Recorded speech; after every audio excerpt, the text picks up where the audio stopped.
Rob, it's always great to see you, and I find every time we get together, I learn a lot from you. Hopefully, you learn a little bit from me as well. But we have a lot of synergies between our companies, and also between the way we've come up in the business, in the real estate world. Tell me a little bit about your background, and as you got into the real estate business and business overall. For sure, and thank you for having me at one of your discussions. Cool spot, fun conversation to be having. Started off in the real estate industry, developing resorts, and that quickly sparked a passion in me about creating great places. And Live, Work, Learn, Play, which is the company that I am a partner of, started in 2005, and our vision was to go out and create that same vision but in the urban setting. So to start creating urban villages and reviving downtowns and centers and hearts of places. So you're developers on your own. You also consult and work with third-party developers. And then, of course, municipalities and cities must love you guys because you're really paying a close attention to the downtown core and putting a proper mix together, not just of retail, but retail as it works together with office, amenity, community uses, and whatnot. Exactly. What we realized was we're never going to be able to do it all ourselves, and there are so many people that are exploring this idea of mixed use, and so how can we help others in certain cases where we may never own anything? When we talk about urban commercial development these days, really what that means is mixed use. There are few municipalities around the world, and it is a global marketplace, where an urban development does not encompass a mix of varying uses, but it's always mixed use. And I think that what you're doing really plays off exactly that. Well, the Behar Group understood this for years, and for as long as you've been around, it was always about accommodating the real estate sector by creating these great partnerships and great places. When you look at some of the greatest villages in the world from Europe, and when we did a lot of studying of those markets when we were building resorts for Intrawest, it was really clear that that mix of uses, that concentration of place, happened by circumstance, by necessity, because when people would come from the far out lands to do their shopping, they would all do it in the center of town. Repatriating that idea is really what's happening now. So a lot of the development and the thinking that's going on is people are trying to figure out how to get back to that.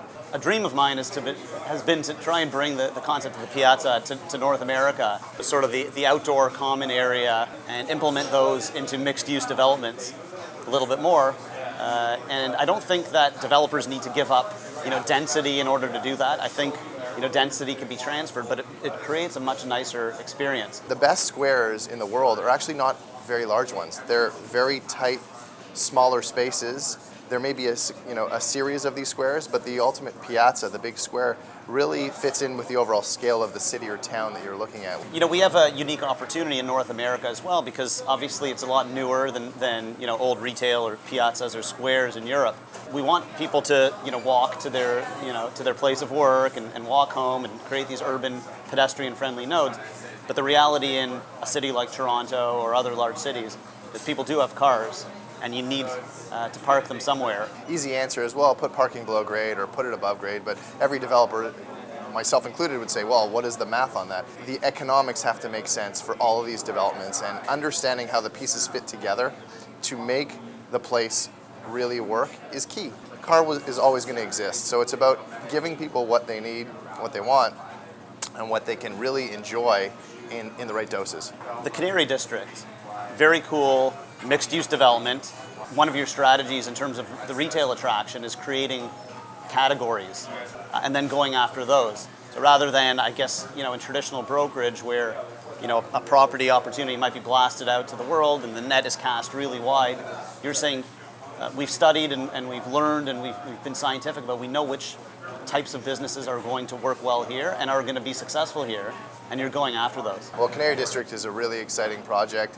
It will be the neighborhood that ultimately rests on the east side next to the Distillery District, which is a product of the 2015 Pan Am Games. And it's really exciting because it's going to become a fully blossomed neighborhood of people living there, and of course some great retail. And we've been on the project now for about almost 4 years, 3.5 years, and we're integral in the whole process to figure out what type of retail should go there. And it's a process that we've been doing for over 15 years now called targeted leasing and casting.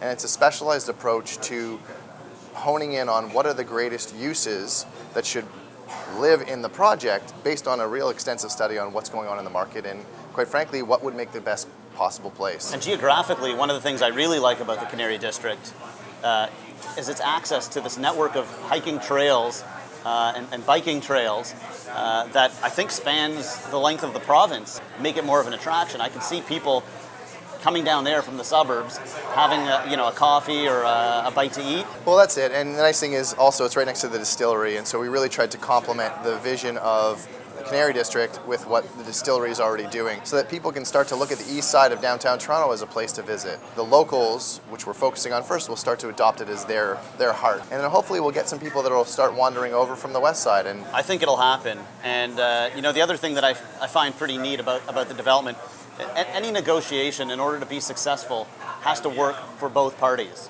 And even though you're more on sort of the landlord, developer, advisory side, I know that you're very focused on providing deals to the tenants that you're going to bring in that make sense for the tenants. And just like the Behar Group, the greatest success with any deal, any transaction, is making sure that both parties feel like they won.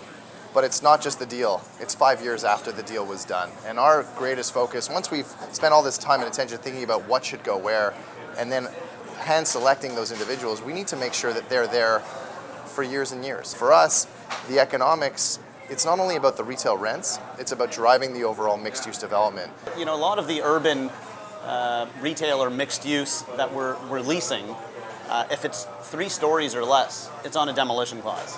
So, we're putting a tenant in, but we're telling them at any time we could pull you out of that building because we might redevelop it.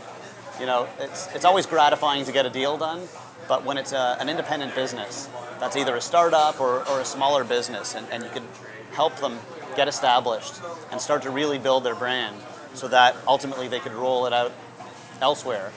That's a really great feeling.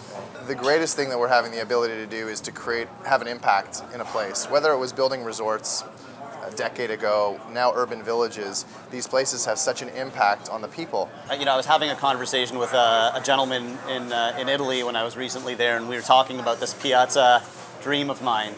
And he loved the concept of the piazza. He says we have it all over Europe, but cities were built around the piazzas. He said, you can't do that in North America because, cities are built. Well, our cities are quite young here.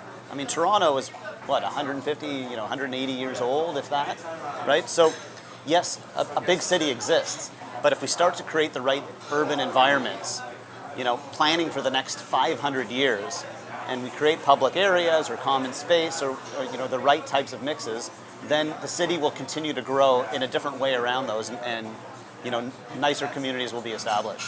We actually created an internal square, mini piazza, to your point, so that we could actually have two-sided retail and activation with actually a street that could be turned into pedestrian that runs through our site.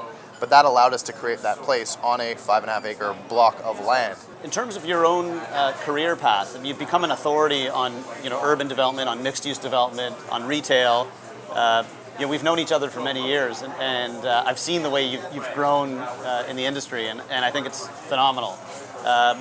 Aside from your work at Live, Work, Learn, Play, you've also become the chair of the ULI Toronto chapter. Urban Land Institute is a worldwide organization that has about 32,000 members, and it's all about the stewardship of good land practice and the creation of great real estate. Well, I've been a member for several years, and I've enjoyed it a lot. I think that, the seminars are great, the site tours are very well thought out, and to your point, the ability to leverage off ULI divisions globally is huge. The only point I'd add for why did I get involved was I wanted to give back to the city. It's very cool to have a conversation with you here. It's fun to have this conversation in a place like this because it's what Live, Work, Learn, Play is all about. It's about bringing together places to live, work, learn, and play, but most importantly, focusing on those individuals who are businesses that can thrive and really do their part for community, but really show their stuff. And for me, it's a lot of fun to hang out in spots like this, but when we have projects, to really figure out if there's the right home for them. Well, we're heading into the holiday season. I want to wish you and your family all the best for the holidays, and I'm hopeful that we can sit down at a dark horse again sometime soon and have another conversation. Absolutely. Thanks. Good to see you. Likewise.